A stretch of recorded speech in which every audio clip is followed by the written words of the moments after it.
Assalamualaikum warahmatullahi wabarakatuh.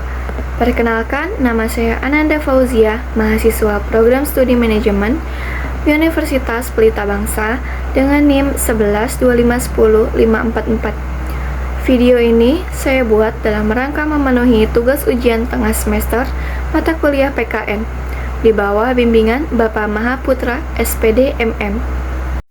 Apa itu integrasi bangsa? Integrasi bangsa adalah proses menyatukan berbagai perbedaan, diantaranya adalah perbedaan suku, agama, budaya, bahasa, menjadi satu kesatuan yang harmonis di bawah identitas bersama sebagai bangsa Indonesia. Indonesia punya lebih dari 1.300 suku bangsa dan 700 lebih bahasa daerah.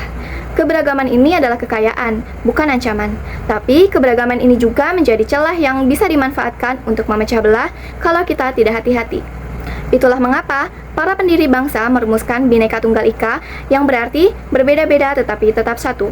Dan dalam Pancasila ketiga, yaitu Persatuan Indonesia, menjadi pondasi utama integrasi kita. Ada 3 jenis integrasi yang perlu dipahami. Yang pertama, integrasi kebudayaan, yaitu penyesuaian antar budaya berbeda hingga harmonis. Yang kedua, integrasi sosial, yaitu interaksi saling mempengaruhi antar kelompok masyarakat.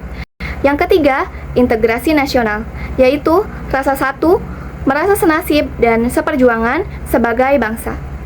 Ketika salah satu dari 3 ini rusak, misalnya ada kelompok yang dihina, direndahkan, atau dimusuhi, maka integrasi bangsa mulai retak. Sekarang kita lihat kasusnya, dan kasus ini pasti masih segar di ingatan kalian. Yang pertama, kasus YouTuber yaitu Resbob yang menghina suku Sunda pada Desember tahun lalu. Pada Desember 2025, seorang streamer YouTube bernama Resbob yang nama aslinya adalah Muhammad Adimas Firdaus, yaitu seorang mahasiswa berusia 25 tahun melakukan siaran langsung di YouTube.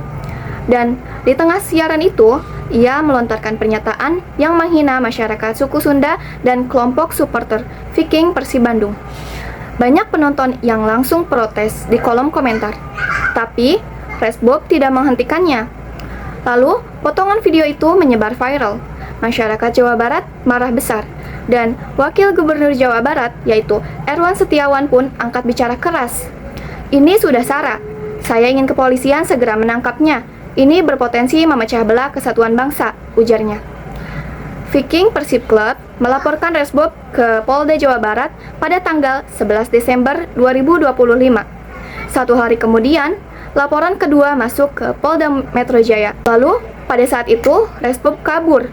Polisi memburu ke Jakarta, Surabaya, Surakarta, hingga akhirnya berhasil menangkapnya di sebuah desa di wilayah Semarang, Jawa Tengah pada Senin tanggal 15 Desember tahun 2025.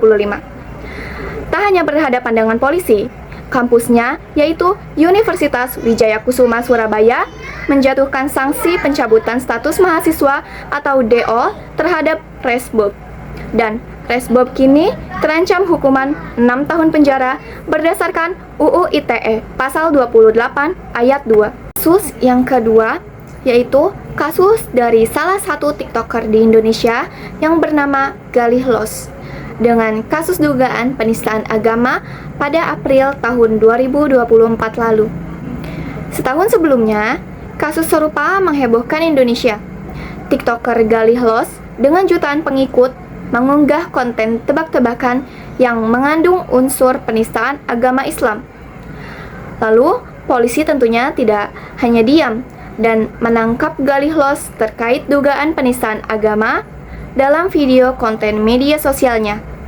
YouTube konten itu memicu kemarahan jutaan umat Islam di seluruh Indonesia dan berpotensi memicu konflik antar kelompok. Lalu, Galih Los akhirnya menangis di hadapan kamera, meminta maaf, tapi seperti kata pepatah, nasi sudah menjadi bubur. Konten itu sudah ditonton dan disebarkan jutaan kali. Dari kedua kasus ini, tentunya mempunyai kesamaan.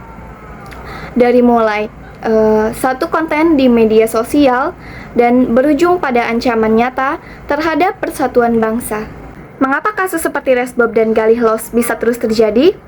Mari kita bedah. Masalah pertama, polisi menduga Resbob melakukan tindakan itu untuk meningkatkan popularitas akunnya. Inilah realita pahit di dunia konten hari ini. Makin provokatif, makin banyak yang menonton, maka makin banyak juga penghasilan yang akan didapatkan.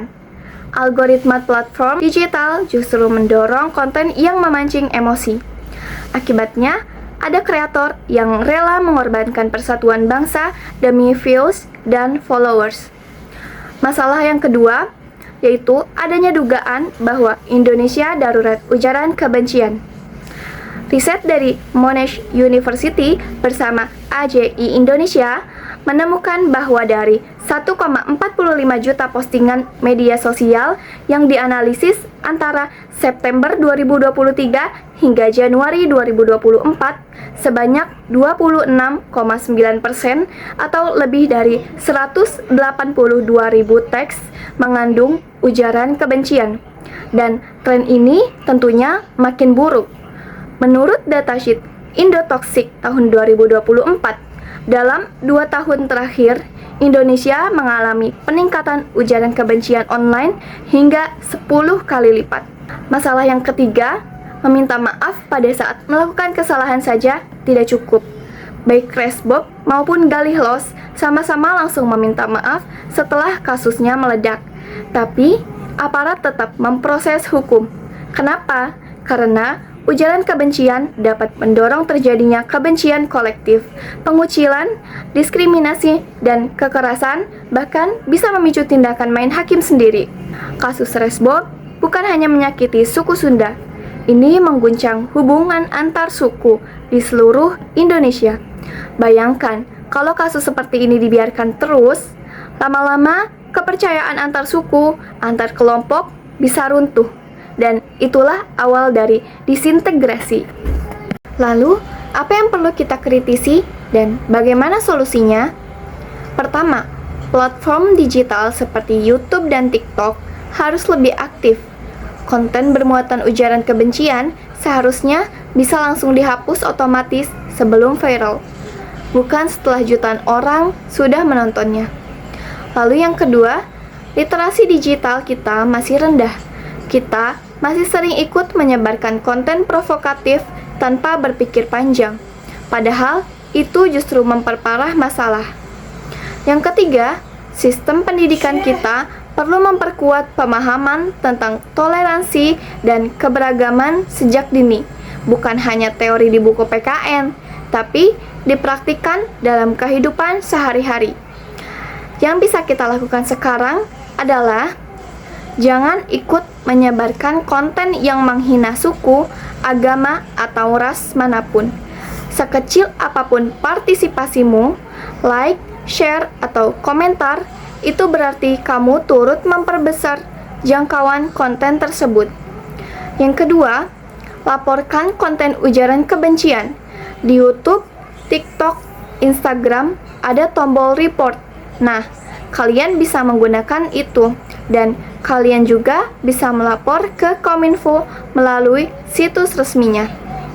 Lalu, ingat, kreator konten punya tanggung jawab. Kalau kamu adalah konten kreator, entah punya 10 atau 10 juta pengikut, kata-katamu punya dampak nyata di dunia nyata. Berpikir sebelum berbicara, apalagi di depan kamera. Lalu, jadilah teladan di lingkunganmu. Kalau ada teman yang meledek suku atau agama orang lain, tegurlah beliau. Bukan karena membela kelompok tertentu, tapi karena kamu mencintai Indonesia.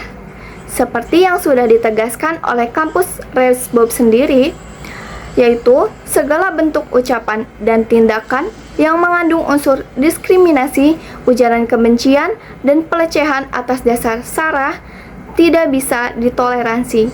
Dan itu berlaku untuk kita semua.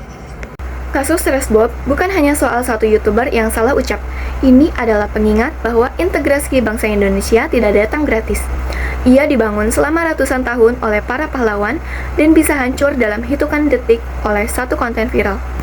Indonesia adalah rumah kita bersama. Suku Jawa, Sunda, Batak, bahkan Papua, semua sama-sama punya hak untuk dihormati. Bhinneka Tunggal Ika bukan slogan. Itu adalah perjanjian kita bersama sebagai satu bangsa. Jadi, mulai hari ini, Pikirlah sebelum berbicara, sharing sebelum sharing, dan jaga persatuan karena integrasi bangsa adalah tanggung jawab kita semua. Terima kasih sudah menonton. Semoga apa yang saya sampaikan bermanfaat. Wassalamualaikum warahmatullahi wabarakatuh.